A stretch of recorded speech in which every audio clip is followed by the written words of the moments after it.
اب صحابی کی جو تعریف ائمہ کرام نے کی ہے اس پر نظر ڈالتے ہیں، پھر انشاءاللہ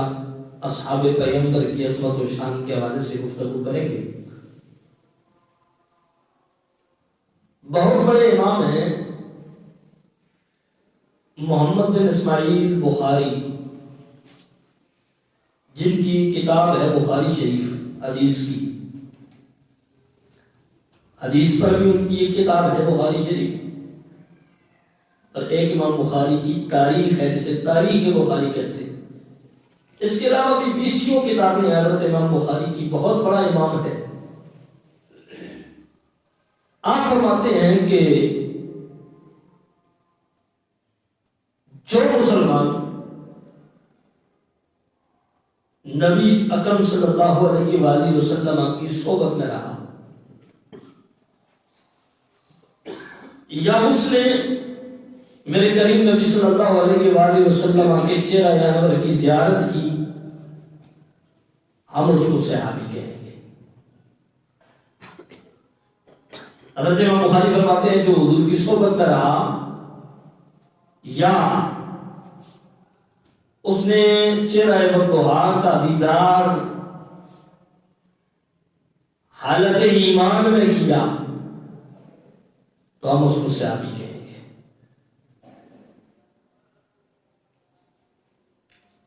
اور حضرت امام قسطلانی نے مواہب لدنیہ کے اندر، اور اسی چیز کو علامہ نبہانی نے بھی اپنی کتاب کے اندر بیان کیا ہے، فرماتے ہیں کہ صحابی اس شخص کو کہتے ہیں کہ جو بحالت ایمان نبی اکرم صلی اللہ علیہ وسلم کی زیارت اور صحبت سے فیض یاب ہوا۔ ایمان کی حالت میں جس نے حضور کی زیارت کی ہو یا حضور کی صحبت سے فیض یاب ہوا ہو، خواہ وہ ایک گھڑی کے لیے کیوں نہ ہو، اور ایمان پر اس کا خاتمہ ہوا ہو، اس کو ہم صحابی کہتے ہیں۔ یعنی ایک چیز حالت ایمان میں حضور کی زیارت نصیب ہوئی یا حضور سے ملاقات نصیب ہوئی،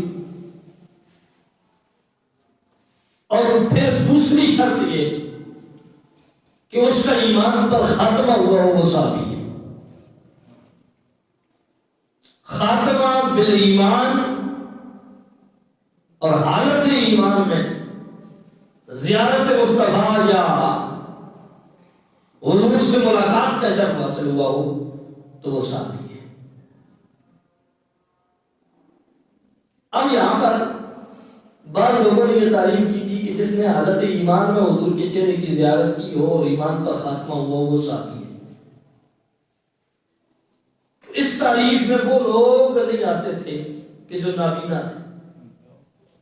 کیونکہ حضور کے صحابہ میں کچھ صحابہ ایسے بھی تھے حضور کے کہ جن کی ظاہری آنکھیں نہیں تھیں، ویسے تو ان سے بڑا دیکھنے والا ہو ہی کوئی نہیں سکتا کہ جنہوں نے بن دیکھے چہرہ مصطفیٰ کو پہچان لیا ہو، اور جن کو اللہ تعالیٰ نے بن دیکھے حضور کی غلامی عطا فرما دی ہو، ان سے بڑا دیکھنے والا کوئی نہیں ہو سکتا، لیکن ظاہری طور پر ان کی آنکھیں موجود نہیں تھی۔ اب یہ اس تعریف سے نکل جاتے تھے کہ جس نے حالت ایمان میں حضور کی زیارت کی ہو یا حضور کریم نبی صلی اللہ علیہ وآلہ وسلم کے چہرہ انور کو دیکھا ہو حالت ایمان میں اور ایمان پر خاتمہ ہوا ہو۔ اب سوال یہ پیدا ہوتا تھا کہ یہ تو ہے نابینا، تو حالت ایمان میں یہ تو دیکھ نہیں سکے، پھر ان پر صحابی کی تعریف سچی نہیں آتی، تو علماء نے اس لیے کہا کہ صرف دیکھنا ہی صحابیت کی دلیل نہیں ہے۔ فرمایا جس نے حالت ایمان میں چہرہ والضحیٰ دیکھا وہ بھی، اور جو دیکھ نہیں سکتا تھا لیکن مصطفیٰ کی صحبت میں بیٹھا، حضور سے ملاقات کی، وہ دیکھنے والا، اور جو دیکھ نہیں سکتا تھا وہ ملاقات کرنے والا، اگر اس کا خاتمہ ایمان پر ہوا ہے تو جس طرح دیکھنے والا صحابی ہے، اسی طرح ملاقات کرنے والا بھی صحابی رسول کہلائے گا۔ اب یہ صحابی کی تعریف کر کے حضرت امام قسطلانی نے صحابہ کے 3 طبقات کو بیان کیا کہ 3 طرح کے صحابہ ہیں، 3 طبقات ہیں صحابہ کرام۔ ایک وہ صحابہ کرام ہے جن کو ہم مہاجرین مکہ کہتے ہیں، وہ مہاجر صحابہ کرام جنہوں نے اللہ اور اس کے رسول کی رضا کے لیے اور دین اسلام کی سربلندی کے لیے اپنے وطن کو قربان کر کے، اپنے مال اور جائیدادوں کو قربان کر کے، اپنے گھر بار چھوڑ کر صرف اور صرف اللہ اور اس کے رسول کی رضا اور دین اسلام کی سربلندی کے لیے ہجرت کی، ان مہاجرین کا طبقہ ہے وہ صحابہ کرام۔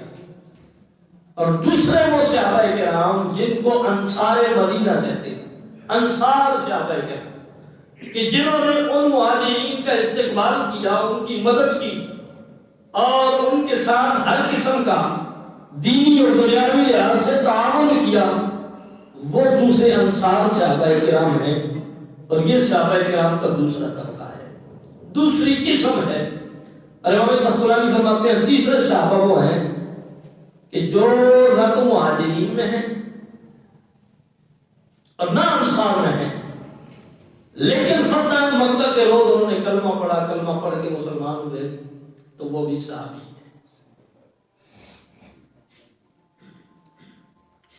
اچھا، بعض لوگ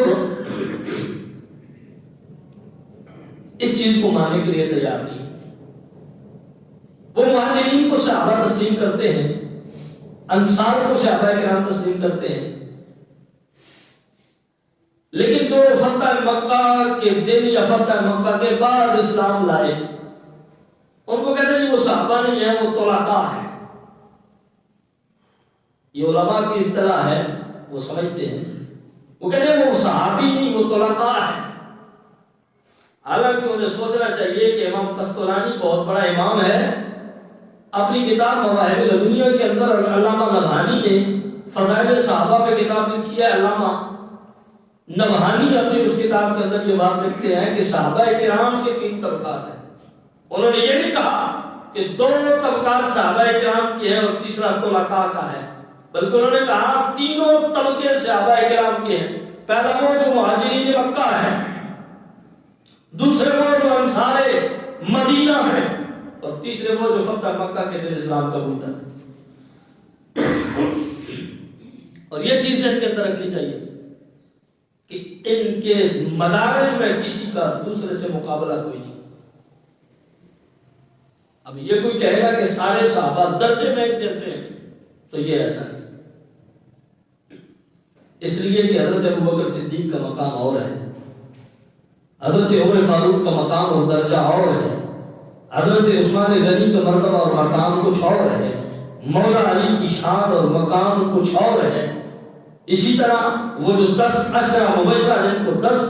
جنتی ہونے کی جن کو حضور نے بشارت دی، ان 10 کا مرتبہ اور مقام اور ہے۔ پھر وہ 313 جو بدر میں شامل ہوئے، ان 313 بدریوں کا مرتبہ اور مقام اور ہے۔ پھر وہ جو حضور کریم نبی صلی اللہ علیہ وآلہ وسلم کے ساتھ بیعت رضوان کے موقع پر 1400 تھے، ان 1400 کا مرتبہ اور ہے۔ پھر مہاجرین سارے، ان کا مرتبہ اور ہے۔ پھر انصار سارے، ان کا مرتبہ اور مقام اور ہے۔ سابقون الاولون کی شان اور ہے، اور ان کے بعد جو دیگر صحابہ کرام ہیں ان کا مرتبہ اور مقام اور ہے۔ فتح مکہ سے پہلے ایمان لانے والوں کا مرتبہ اور مقام اور ہے، فتح مکہ کے بعد ایمان لانے والوں کا مرتبہ اور مقام اور ہے۔ لیکن یہ صحابہ کے اعتبار سے ہے کہ ان کے آپس میں مدارج اور مراتب ہیں، لیکن حضور کا آخری صحابی،